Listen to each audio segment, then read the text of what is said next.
மூலவர் திரிவிக்கிரம நாராயணர் அம்பாள் லோகநாயகி தல வரலாறு. பல யுகங்கள் வாழும்படி சாகா வரம் பெற்றிருந்தார் பிரம்மா. இதனால் அவர் மனதில் கர்வம் உண்டாகி தனது படைக்கும் தொழிலை அவர் சரிவர செய்யவில்லை. அவரது கர்வத்தை அடக்க எண்ணம் கொண்டார் மகாவிஷ்ணு. இதனிடையே மகாவிஷ்ணு வாமன அவதாரம் எடுத்து திரிவிக்கிரமனாக இடதுகாலை தூக்கி மூவுலகத்தையும் அளந்து காட்டிய கோலத்தை காண வேண்டும் என உரோமச முனிவருக்கு விருப்பம் எழுந்தது. சுவாமியை வேண்டி இத்தலத்தில் தவம் இருந்தார். அவருக்கு மகாவிஷ்ணு திரிவிக்கிரம அவதாரத்தை காட்டியருளினார். பின் அவர் உரோமசரிடம், என் ஏகாந்த நிலையை தரிசித்த நீங்கள் பெறுவதற்கு அரிய பல பேறுகளை பெறுவீர். மேலும் பிரம்மனை விட கூடுதலான ஆயுட்காலமும் பெற்று வாழ்வீர். உமது உடலில் இருக்கும் ஒரு முடி உதிர்ந்தால் பிரம்மாவின் ஆயுட்காலத்தில் 1 வருடம் முடியும் என்று கூறினார்.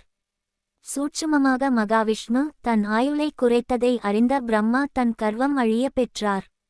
கோயில் சிறப்பு. பெருமாள் தன் மார்பில் மகாலட்சுமியை தாங்கியபடி இருப்பதைப் போல இங்கு லோகநாயகி தாயார் தன் மார்பில் திரிவிக்கிரமரை தாங்கியபடி அருள்பாலிக்கிறாள்.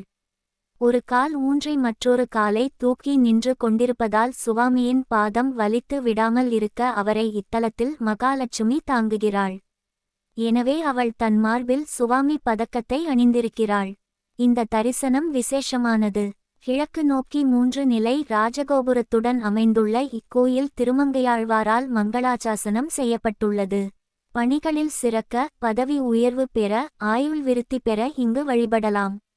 அமைவிடம் சீர்காழி பேருந்து நிலையத்தில் இருந்து சிதம்பரம் செல்லும் வழியில் 2 கிலோமீட்டர் தூரத்தில் உள்ளது. கோயில் திறக்கும் நேரம் காலை 7:30 முதல் 11:30 வரை, மாலை ஆகஸ்ட் 5:30 மணி வரை.